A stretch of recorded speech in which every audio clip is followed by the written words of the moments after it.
Hey, what is up, everyone? It's Rich. All right, welcome to Hidden Gems. Today, we are going to feature Aron Wiesenfeld in Wildstorm! Exclamation point. He did two short stories in issues 1 and 2 that is some of the highest, probably, level sequential storytelling that Wildstorm had had up to this point.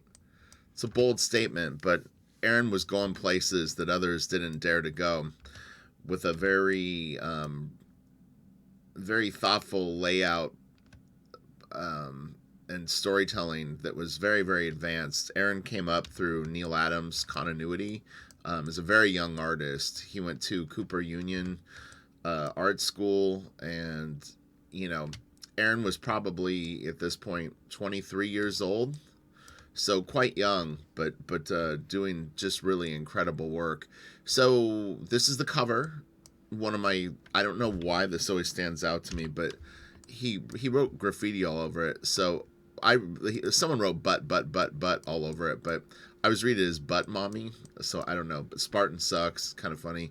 Um, this is actually really funny. The phone number made me think of this. So this is so nerdy, but relatable. When before I got hired at Wildstorm, and I knew that Wildstorm was in San Diego, they had these things called phone books.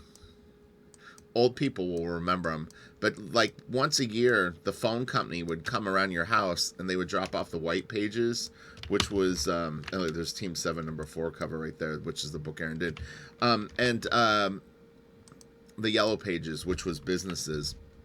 We'll get into the cover for 2 in a second. Let's do this. We'll look at these in a minute. Oh, okay, it went out of order a little bit. So I want this. Where is? Sorry. Give me 1 sec. Oh, I think this will be it. Yeah, this is the first page. Yeah, I looked in the phone book, and Aron Wiesenfeld was actually listed. He had such an unusual last name. Was you couldn't confuse it. He only lived literally like 12 blocks from me. It was really crazy.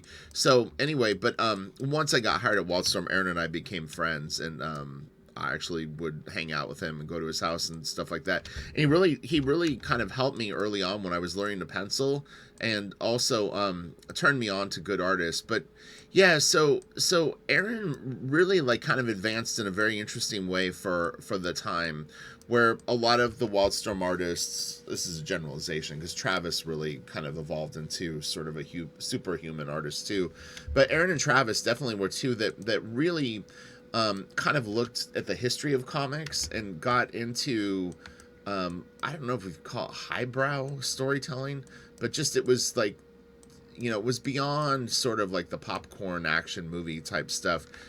You can see a lot of different influences in there and stuff. Frank Miller, some Jorge Safino.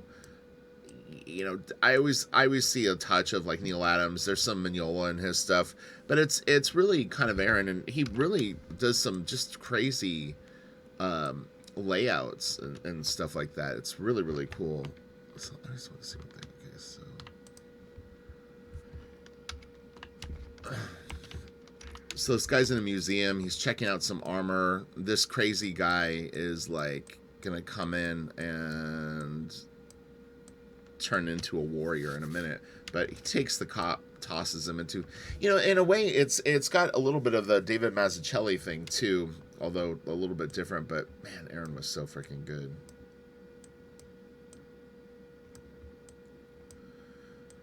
Anyone who draws can really appreciate, I think, the subtlety in what Aron does, the position of the head, these little gestures. There's just a little extra something that he adds to just about anything that he draws in the story that really makes it phenomenal. There's no kind of other way to describe it. Check this out, man.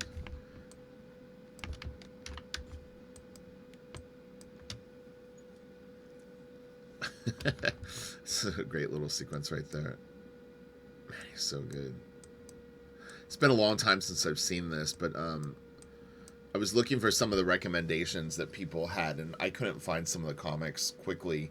And I had been thinking about a pinup that Aron did in Medieval Spawn Witchblade. I think it's in the first or second issue, may even be the third.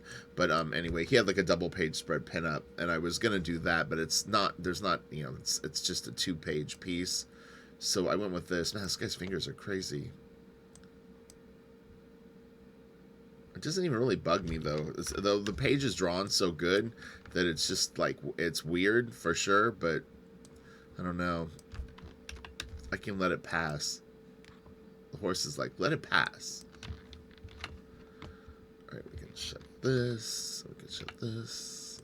This. Look at this. This is so good. It's funny because I can tell you someone that was influenced by this story a little bit, which is Michael Turner. If you, in Witchblade, there's a sequence with broken windshield, and I bet dollars to donuts that when he saw this, it inspired him to throw that scene not only into his book, but to handle the windshield breaking the glass like this a little bit. It's still, they're different, but I mean, it's like, as far as I had seen up to that point in like the comics that have been coming out, no one was really doing shit like this, and then to have it kind of coincide, I think, is a little too much of a coincidence. It's kind of how ideas are, though. You know, someone puts it out into the universe, and then, you know, people respond to it and assimilate it into their own thing. Deathblow's hands are gigantic.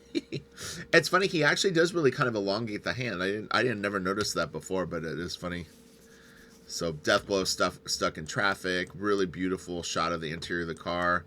It's not 3D model bullshit. It's actually drawn. Aron always had such a great attention to detail.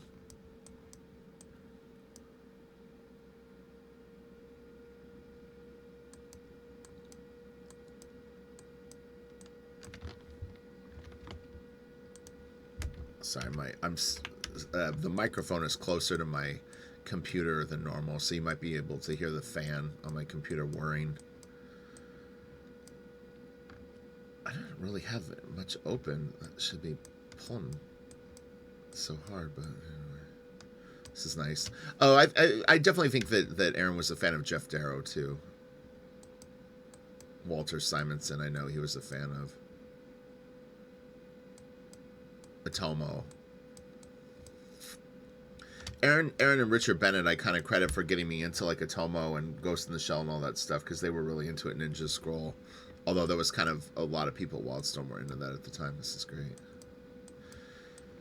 But yeah, for a long time, Aron was probably my favorite comic book artist, and then he just started doing less and less work, and so the like kind of my fascination with it didn't dwindle, but there wasn't enough coming out that it kept, like, you know what I mean, I had to move on to other stuff because I could only look at the same old book so many times. He did do a book called Guardian Angel, though, that's a little bit off the grid. It was kind of one of the last like sequential stories that he did. I don't think it ever finished, but they did, I think, at least 2 books came out. This is really, really cool. Oh, Barry Windsor Smith is another one that Aron's influenced by. Black with Stars. Man, this is good shit.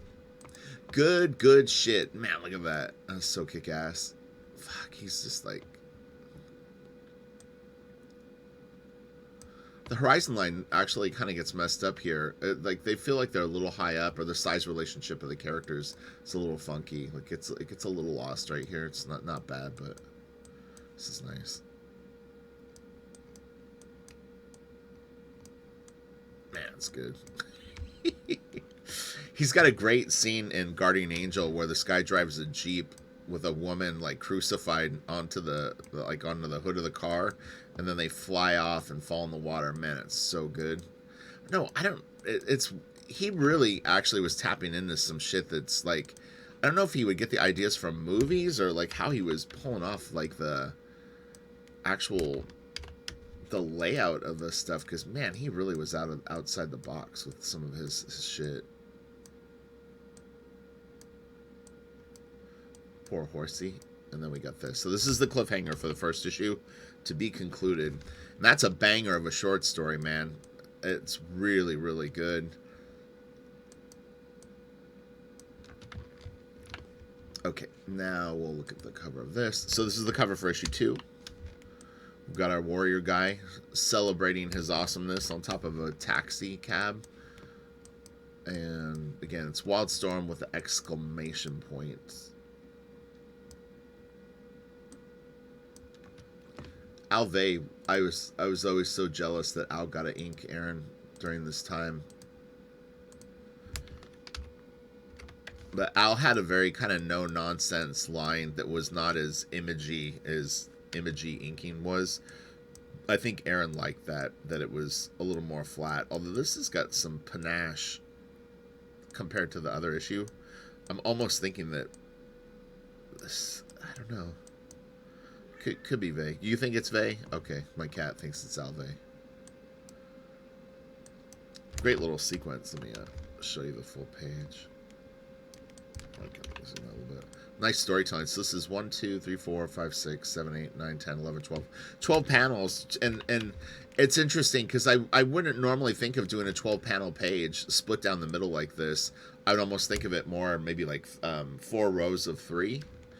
Like more like I don't know why, but this works well.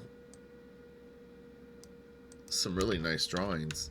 Like this is a great panel right here. And they're all great, but like that's pretty interesting. The way that he's kicking the back of his legs out, he's falling, and the arms and all that is really, really good. This is awesome. Ah, Aaron, you're so good, so good. Ah, look at that. This dude really wants to kick Deathblow's ass. He is like not having any of it. I mean, you give this script to anyone else, you're never going to get shit like this. It would have been such a sucky story. No offense to every other penciler out there, but there's just nobody could have done this story as good. I guarantee. Look at that. Fucking kicking him into the air like that. Who makes up shit like this? Aron Wiesenfeld, that's who. The man with the plan. Aaron, if you ever see this, what's up? I miss you. I need to come down and see you.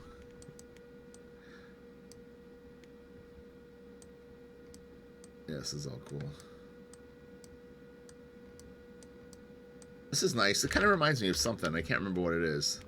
I feel like I've seen this this before. Is it Jim Lee? Oh, it's like Silvestri did it with Ballistic maybe, or Sideblade. Someone getting stabbed. What is it from? I literally think I saw it yesterday, funny enough. I think it's Sideblade getting stabbed or something. It's like, it's different, but I'm just saying it's like a pretty similar shot.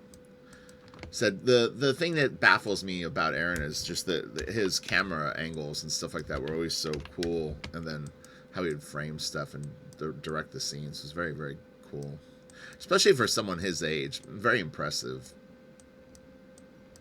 Very mature approach to comics.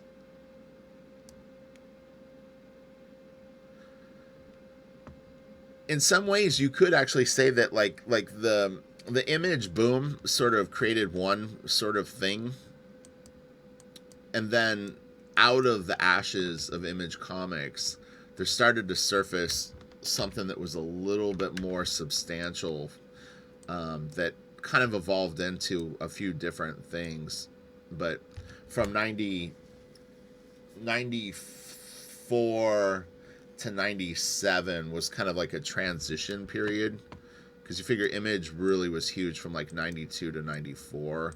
By 95, the wheels were starting to come off.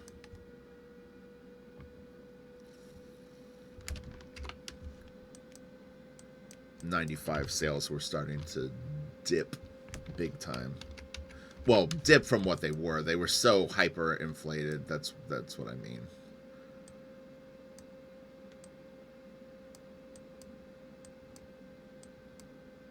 At some point that will happen again. I mean, I guess in some ways you could say it's crowdfunding with people that have made a lot of money in crowdfunding, but I don't think it wasn't like the whole industry had that. But at some point there'll be a speculator market probably again that'll make things go crazy for a little bit. Man, this is so good.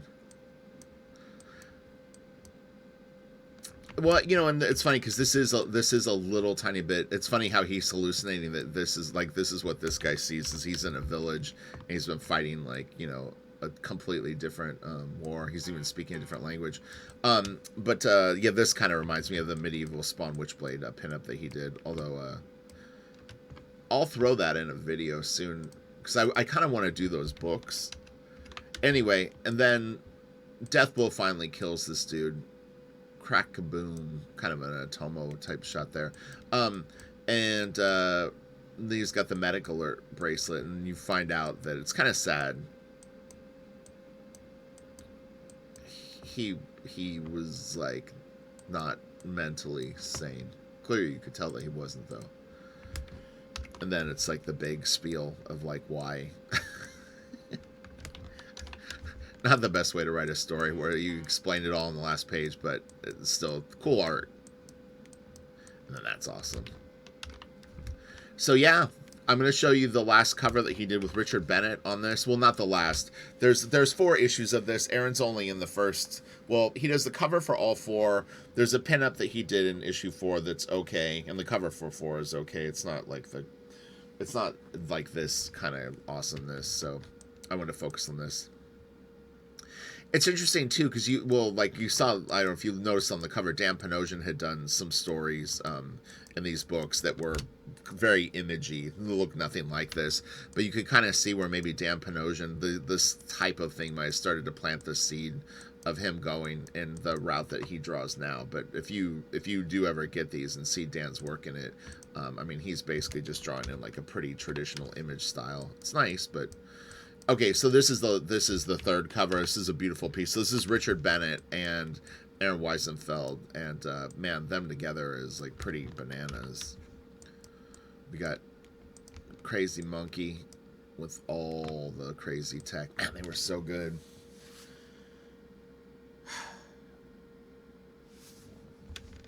This is so awesome. Some screen tone on this. Oh, this is good shit.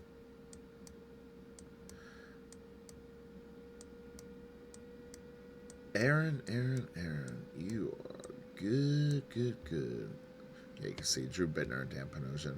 So, all right, you guys have a great day. That's my choice for a hidden gem, which is Aron Wiesenfeld, Deathblow story in Wildstorm. I hope you enjoyed it. I won't be back tomorrow, but I will be doing Super Fun Sunday. I'm not 100% sure what I'm going to do for Super Fun Sunday, so if you have any ideas, let me know. I pretty much can guarantee I'm going to be flying solo, which is fine. I'm totally used to it now. So I kind of like I'm almost like in a flow with it. So yeah, let me know. We could do another like fan pick thing where we all do it together, or if you have like one artist that you'd like to see like an in-depth spotlight on, you could recommend that too, and I'll kind of play it by ear and see what I'm vibing on. So all right, I'll talk to you guys later. Have a great day. Bye.